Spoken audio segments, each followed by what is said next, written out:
Olá, estamos começando mais um podcast Lado B da Notícia, programa gerado dos estúdios do Portal de Notícias 24 Horas em Cachoeiro de Itapemirim. Toda semana trazendo para você um convidado especial para a gente bater um papo que vai trazer informações importantes para o seu dia a dia, para o dia a dia de Cachoeiro, do sul do estado e, por que não dizer, do Espírito Santo e do Brasil. Hoje recebendo com muita honra aqui nos nossos estúdios o Procurador-Geral do município de Cachoeiro de Itapemirim, Tiago Bringer. Olá, Tiago. Boa tarde, bom dia, boa noite. Obrigado, Basílio, pelo convite. É uma satisfação minha estar aqui neste dia. Pois é, a gente fala em trazer um procurador com essa confusão que está no país aí, né? O pessoal questionando o judiciário, essa questão do politização, mas não é disso que a gente vai conversar, não. O papo aqui é outro, nós vamos falar de um pouco da área jurídica, sim, mas o que envolve a administração pública. E com foco em Cachoeiro de Itapemirim, onde o Tiago vem exercendo um trabalho aí que tem sido reconhecido em todo o Espírito Santo, até pelos resultados que tem obtido, né? Mas quem é Tiago Bringer? Quem é Tiago Bringer? Bom, sou um jovem, né, de 38 anos, filho da dona Elza e do seu Jorge Tadeu, né?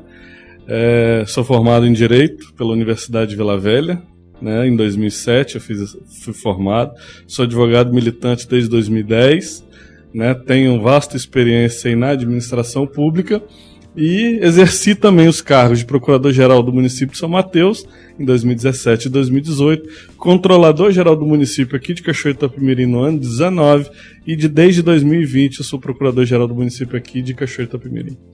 Tiago, a função do controlador, né, para quem já trabalha com a administração pública, é uma função que é como que um escudo para o administrador, né? A gente fala para o prefeito, mas para os secretários, para toda a gestão, é um escudo para que ele exerça o seu trabalho com segurança, para não ter percalços jurídicos, o Tribunal de Contas, né, mesmo na Justiça, ali na frente. E você conseguiu um feito importante, por exemplo, está há 6 anos que o prefeito atual, Vitor Coelho, já está há 6 anos e meio, né? O primeiro mandato de 4 e mais 2 anos e meio desse segundo mandato, né? E não tem nenhuma ação de improbidade administrativa contra o prefeito Vitor Coelho. Isso passa muito pela ação da PGM, a Procuradoria Geral do município, né? Isso é um fruto do trabalho que foi desenvolvido aqui e principalmente pela personalidade do prefeito Vitor Coelho.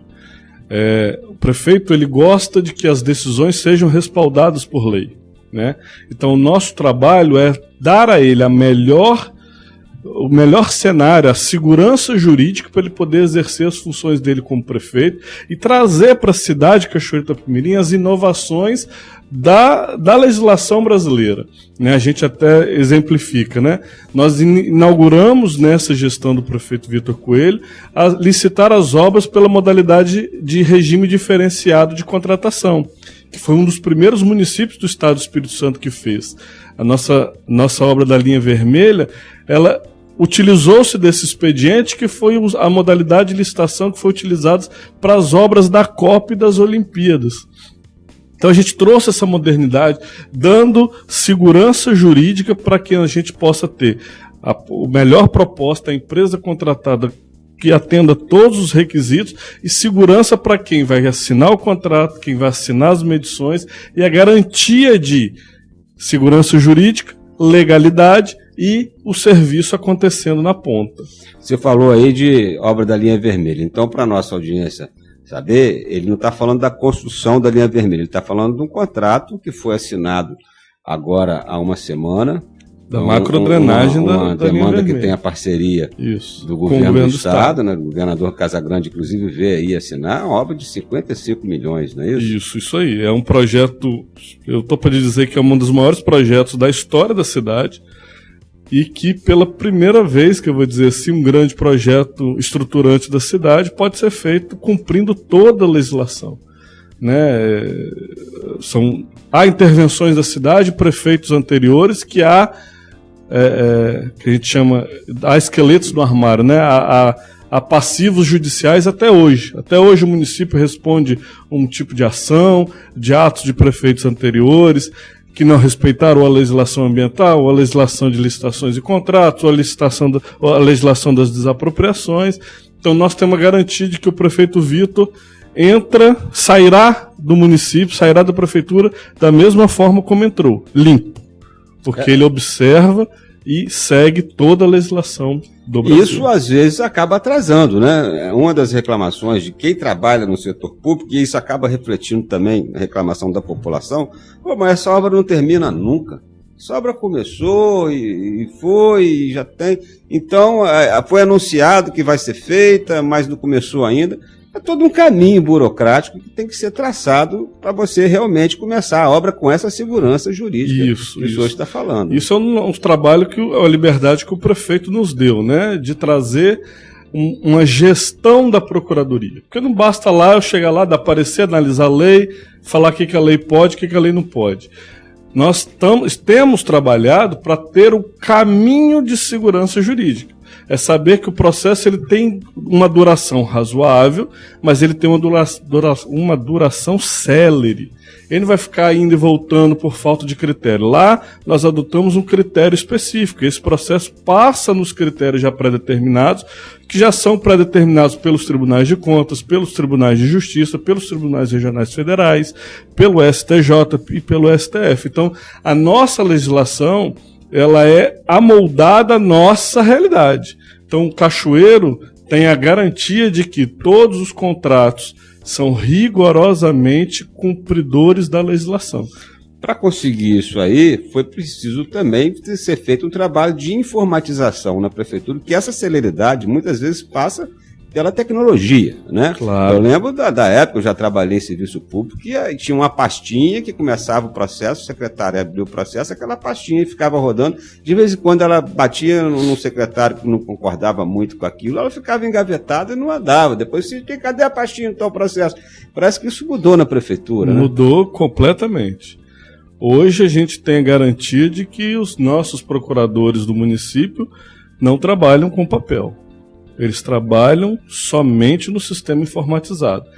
O prefeito, através da Secretaria da Fazenda, implantou o processo administrativo eletrônico, ou seja, todos os processos administrativos do município correm em forma eletrônica desde 2021, março de 2021, todos os processos nascem eletrônicos e todos aqueles que são físicos, durante a sua tramitação, ou na Procuradoria, ou na Fazenda, ou na administração, eles são digitalizados naquele momento.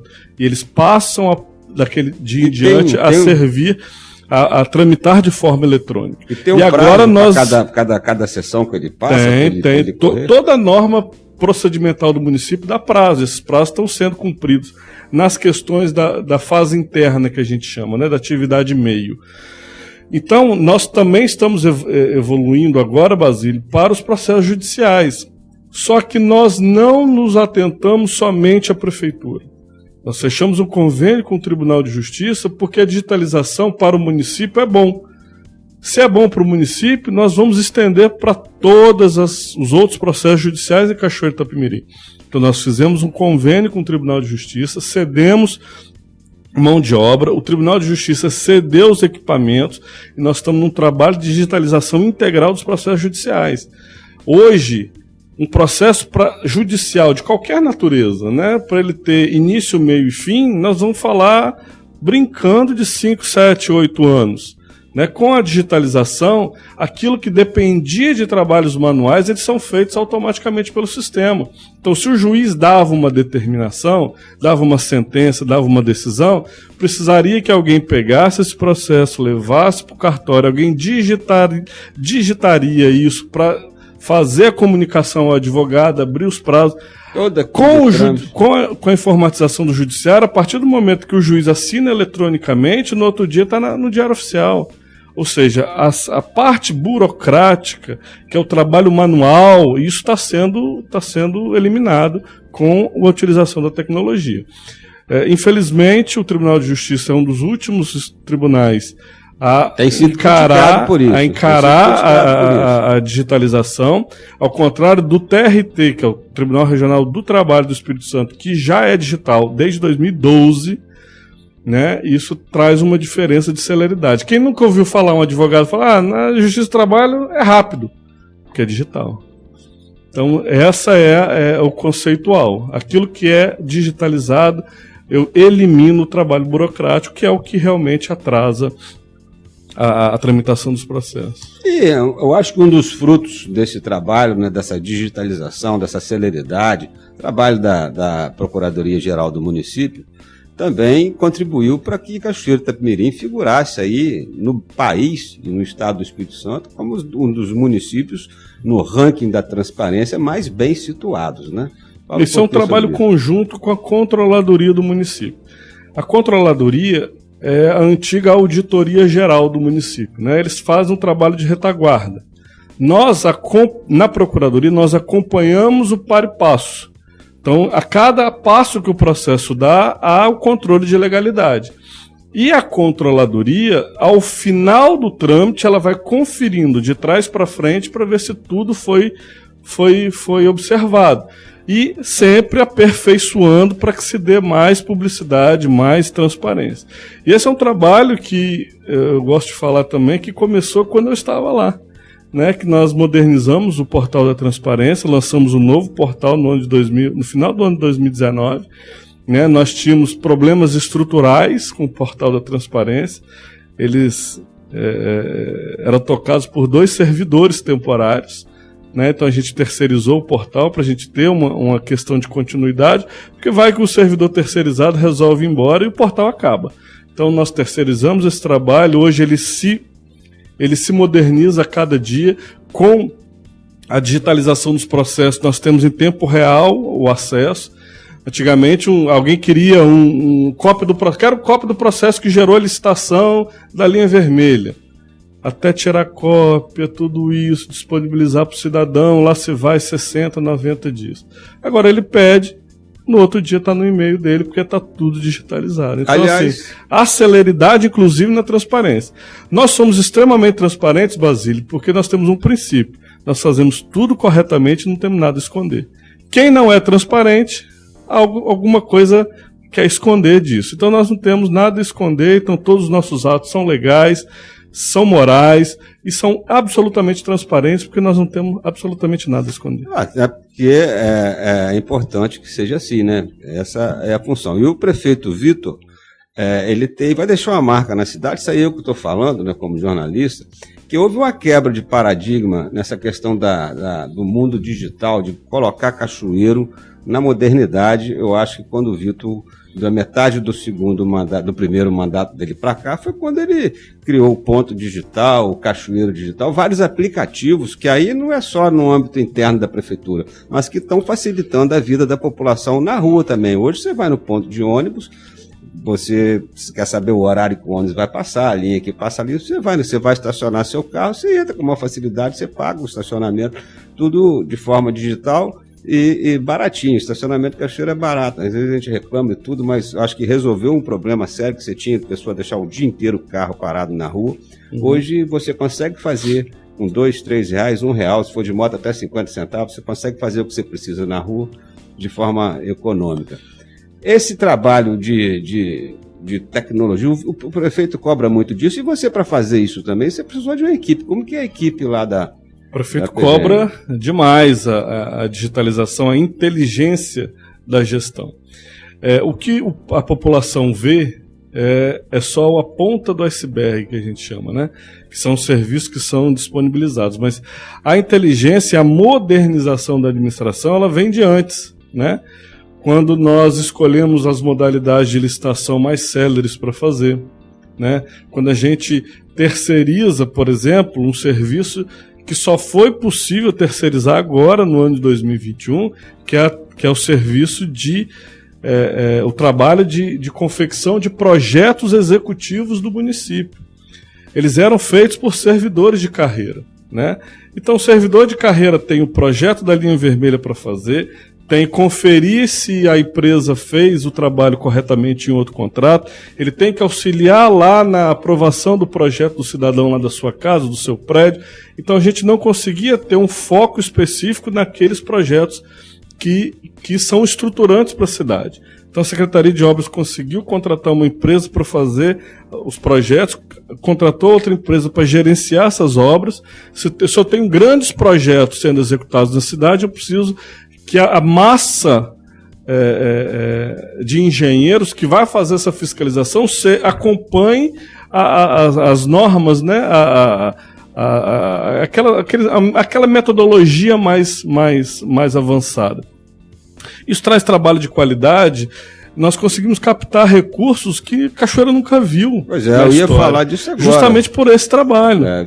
Houve uma captação de 85 milhões de recursos, claro que é empréstimo, junto ao Banco do Brasil, que também dependeu muito, eu acho, do aval da PGM, né, da avaliação da PVM sobre o contrato, para você não criar uma dificuldade para o município lá na frente. Basílio, um dos principais documentos que o município precisa ter para captar recursos é a certidão negativa. Então ele precisa estar com as prestações de contas todas em dia. O prefeito Vitor assumiu a prefeitura em 2017 com 3 anos de prestação de contas atrasada. As prestações de contas aos tribunais de contas são feitas de forma mensal. O prefeito Vitor gastou 2 anos a 3 anos só para botar em dia aquilo que não era de competência do governo dele. E sem essas prestações de conta não vem nenhum centavo de ninguém, nem do governo do estado, nem do governo federal, de absolutamente ninguém. Só foi possível a gente avançar na captação de recursos, seja do empréstimo de 85 milhões, seja do mais de $500 milhão colocado pelo governador Renato Casagrande na cidade, graças ao trabalho de modernização administrativa que permitiu fazer o quê? O básico. Botar as prestações de contas em dia e poder ter certidão negativa, que os Cachoeiros não tinham. Então a gente tem que começar um trabalho que é silencioso, que infelizmente a cidade não vê, né? Nenhum munícipe da cidade foi no site para conferir se a prefeitura tem a certidão negativa, que é o óbvio, né? Se pensa que o município cobra tributo dos outros, ela quer que o município esteja com a certidão negativa. E não era essa a realidade. Essa realidade mudou só em 2019 para 2020, que nós conseguimos prestar conta de botar as prestações passadas em dia. A nossa só pode ser enviada depois que a gente enviasse a da gestão anterior. Então coloca-se as contas do segundo mandato de Casagrande em dia, na prestação de contas, faz as contas do Vitor. Hoje elas estão em dia, hoje a certidão está aí e a gente consegue avançar nessa captação de recursos. Cachoeira é uma cidade que tem uma arrecadação muito baixa para o tamanho e a importância da cidade. Então, se o administrador de Cachoeiro, como foi a visão do prefeito Vitor, não entender que eu preciso dos parceiros no governo do estado, eu preciso dos parceiros no governo federal, para captar esse recurso e trazer esse recurso, que é abundante no estado, é abundante no governo federal, a gente só conseguiu com a modernização da máquina administrativa. E aí agora a população começa a ver o resultado. Tiago, vamos falar um pouquinho de política. Nós estamos aí na semana das eleições, né? E a gente sabe que você é uma pessoa muito séria, está se mostrando também uma pessoa extremamente preparada, correta, mas que, assim como todo cidadão, você é político também, tem suas preferências. Não vamos falar de eleição presidencial, que eu já briguei com 3 aqui, eu não quero brigar com 4. Vamos falar de eleição para governador. Você exerce algum cargo, alguma função política, alguma filiação partidária, que a gente percebe que você tem uma ligação muito forte com o Renato Casagrande, com o governador. Bom, eu sou admirador do governador Renato Casagrande pela forma com que ele trabalha. Eu tenho filiação política, hoje eu sou filiado ao partido União Brasil.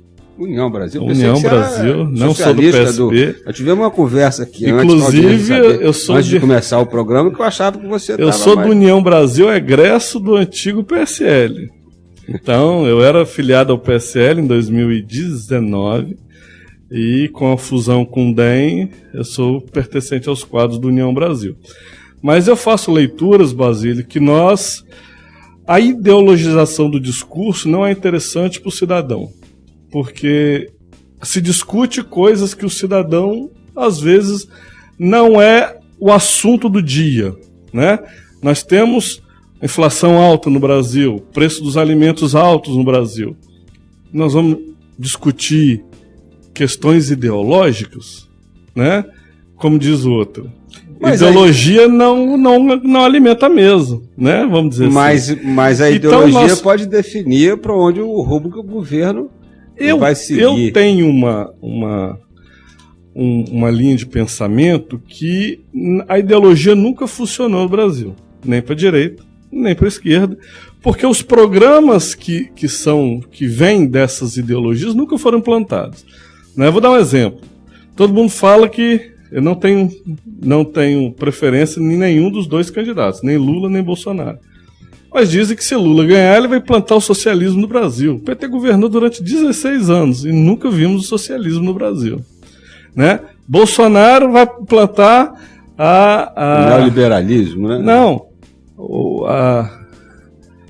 O regime militar novamente. Não, isso aí é bobagem. Então, assim, a nossa Constituição, as nossas leis não permitem nenhuma guinada demais à esquerda, nem outra guinada à direita. Então, as nossas instituições funcionam. Isso não vai acontecer. O que vai acontecer é o que está determinado na Constituição Federal. O que é o socialismo? O desrespeito à propriedade privada, que é uma cláusula pétrea da Constituição, nunca pode ser abolida. Então não vai existir comunismo, socialismo, isso não existe, é uma grande bobagem. Então, assim, a gente vê uma ideologização do discurso que não muda para o dia a dia do cidadão. Mas hoje o nosso... Não vale para o dia a dia do cidadão se está chegando as obras, se o serviço está sendo prestado, construídas, as estradas estão sendo asfaltadas, pavimentadas. Se o serviço médico está funcionando, se a escola está funcionando, se eu tenho segurança pública. Isso é que o cidadão quer, né?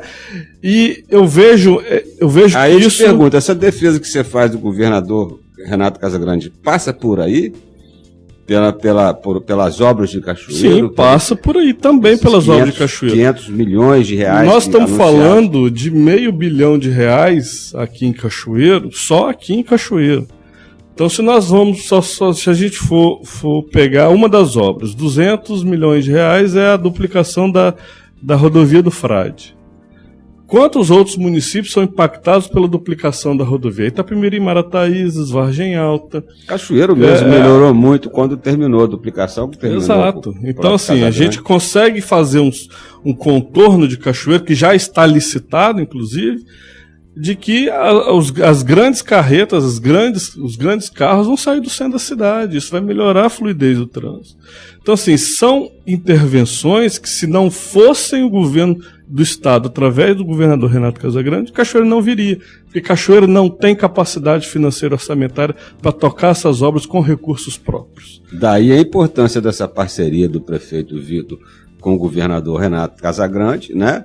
É claro que ele é governador de todos os municípios, de todos os capixabas, mas ele tem uma ligação forte com Cachoeiro, com a região sul. E o prefeito Vitor é jeitoso para conseguir as coisas com o governador, né? Ele está sempre pedindo e o governador está atendendo. O prefeito Vitor é uma das personalidades jurídicas políticas que mais me surpreendem a cada dia. Na eleição de 2020, claramente a família Ferraço tinha outro candidato.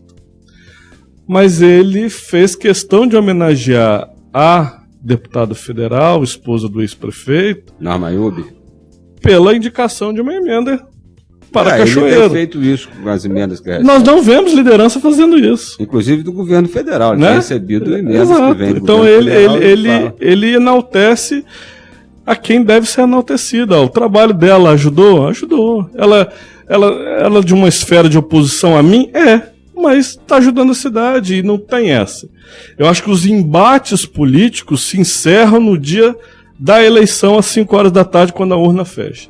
Quem tem compromisso público, quem quer servir ao povo no dia 3 de janeiro, já tem que trabalhar em harmonia, porque é o cidadão que é o que precisa. Mas aí eu vou tocar em outro ponto, né? Tudo bem, tem que trabalhar em harmonia, mas quando você tem um governo, no caso do governador Renato Casagrande, que já está estabelecido, está disputando uma reeleição, Cachoeiro com esse pacotaço de obras aí, inclusive com a rodovia do Frade para sair ainda do papel, já fase de licitação, e essas obras, essa macrodrenagem de 55 milhões em pleno andamento, que o ano que vem, até avisando a população, vai ter muita intervenção no trânsito, a gente que acompanha aí, vai ter muita população, vai reclamar um pouquinho, vai chiar, porque para você fazer o omelete você tem que quebrar os ovos. Para você fazer uma macrodrenagem você vai ter que furar, fazer buraco na rua, vai ter reclamação e tal, mas isso é para resolver o problema de forma definitiva. O que eu quero dizer de continuidade? Uma troca de governo no Espírito Santo, no meio desse processo, para Cachoeiro seria bom? Não, para Cachoeiro seria horrível. Primeiro que eu tenho o segundo colocado nas pesquisas é um ex-deputado federal que nunca foi do executivo. Tem esse problema. Inclusive eu entrevistei o Carlos Manato, entrevistei ele aqui e perguntei isso para ele. Como ele não tem experiência do executivo, ele vai entrar para ver como é que vai funcionar. Esse como é que vai funcionar, Basílio, vai 2 anos. Então, para dar uma resposta política, eu não duvido que umas personalidades dessa, né, da oposição, do outro lado do espectro político, ele vai parar todas as obras para auditoria. A gente já viu isso. Recentemente está acontecendo, né? Aconteceu no município aqui próximo, que o prefeito ganhou e desconfiado do seu antecessor, né, e pelo tom de crítica, né, do candidato Manato ao governador, pelo tom da crítica dele durante a campanha, ele dá todo a entender que ele vai, quando se assumir, se ganhasse, ele vai parar o Estado para conferir, refazer, e aí você e aí se perde 2 anos, né? Aí, quando ele entender como a máquina funciona, tem eleição de novo. Então, assim, a defesa do governador Renato Casagrande é pela capacidade de entrega, pela capacidade de governar, pelo que ele está fazendo pelos municípios, né? Eu até aplaudo o governador pela gestão da pandemia. Há críticos, mas ser engenheiro de obra pronta é muito fácil. Hoje o governador tinha que ter feito assim, tinha que ter feito assado. É muito fácil fazer hoje, né? Ser engenheiro de obra pronta, né? É muito fácil. Difícil é ter lá, ter que tomar decisão naquele dia, tem gente morrendo no seu estado e você tem que tomar uma decisão agora, naquele momento, que pode impactar em ter mais ou menos mortes. Então, assim, foi uma gestão estritamente equilibrada, dialogada. Não tem um empresário que teve o seu comércio, seu negócio paralisado temporariamente, que o governador não conversou antes, que o prefeito Vitor não conversou antes. Ninguém foi pego de surpresa. Ao contrário de outros estados, mas aqui a capacidade de diálogo, a capacidade de entrega, né? O governador... Mas ainda assim é uma reclamação muito grande aí, claro, assim, remanescente em relação àquele período, que são as pessoas que achavam que não deviam ter fechado. Exato. Mesmo, então, né? assim, que tinha outra visão da pandemia. Nós temos uma sociedade plural, nem todo mundo vai pensar exatamente igual. E o bonito da sociedade é esse, é sentar e debater aquilo que pode ou não pode ser feito, que a gente faz democraticamente através do voto, de 2 em 2 anos, seja na eleição geral quanto na eleição municipal, e também no dia a dia das rodas de conversa. Todo mundo tem uma opinião para dar, uma forma de se portar, uma forma de entender, e o bonito é essa discussão respeitosa, mas sabendo que no olho do furacão, na hora de pegar lá o boi pelo chifre, tinha que tomar uma decisão. E aí? Vamos tomar a decisão como? Aqui eu tenho um estudo que se fizer isso, morre tanta gente a mais. Se fizer isso, a gente estanca o número de mortes. Se a gente fizer um investimento em hospital de campanha, daqui a 6 meses a gente tira. Se a gente fizer um investimento em hospital de forma permanente, isso é um legado para o Estado. Então, assim, foram essas situações que foram muito bem observadas. E você não vê também nenhum processo de improbidade contra o governador do Estado. Você não vê processos judiciais questionando o ato administrativo, que isso é mais comum, tá, Basílio? Não necessariamente uma penalidade ao gestor. Isso o Vitor não tem, e os que teve nós ganhamos, e o governador não tem. Olha, como que você trabalha 4 anos no governo do Estado, trabalha 6 anos no governo municipal, realizando como nós estamos realizando, e o prefeito Vitor, tanto o governador Renato Casagrande, sairão limpos seus mandatos. Sem nenhum escândalo, sem nenhuma Nada que questione, ninguém fala que o serviço, que o bem foi comprado mais caro. Não, ninguém tem esse questionamento, porque é feito dentro da técnica. Então, assim, nós temos essa questão. O governador tem capacidade de entrega, tem capacidade de governar, tem diálogo com a sociedade civil, com o setor produtivo, com a classe política. Então, há uma perda, o Estado vai perder muito se interromper esse bom trabalho que o governador Renato vem fazendo no Estado do Espírito Santo. Pois é, nós conversamos aqui com Tiago Bringer. Se eu deixo mais um pouquinho, eu ia ter até direito de resposta, mas está brincando, porque nós já tivemos aqui na nossa bancada o candidato Carlos Manato, nós convidamos o candidato Guerino Zanon para participar aqui com a gente do podcast. Da mesma forma, nós também convidamos o candidato Aldífas Barcelos. Nossas portas estiveram abertas a eles aí durante todo o período eleitoral para que ocupasse o mesmo espaço que nós demos para o Manato. E não em nome de Casagrande, mas do jeito que você falou, não preciso nem convidar o governador também, que não foi convidado, mas eu acho que você já falou, bem, deu o seu recado, tem muito para falar. Ô Tiago. E é isso aí, você que está nos acompanhando, não esquece não, sacode o sininho, dá um like. Você que entrou pelo WhatsApp, que recebeu o programa pelo WhatsApp, vai aí na palavrinha YouTube, né, do seu celular, ou do seu PC, ou na sua televisão, no Smart. Eu gosto de ver pela televisão, o programa na televisão fica mais bacana. Aí você clica aí, se inscreve no canal e dá um like, para você ajudar a gente a continuar. Toda semana trazendo uma informação diferenciada para você fazer o seu juízo de valor. Até amanhã. Até semana que vem, se Deus quiser.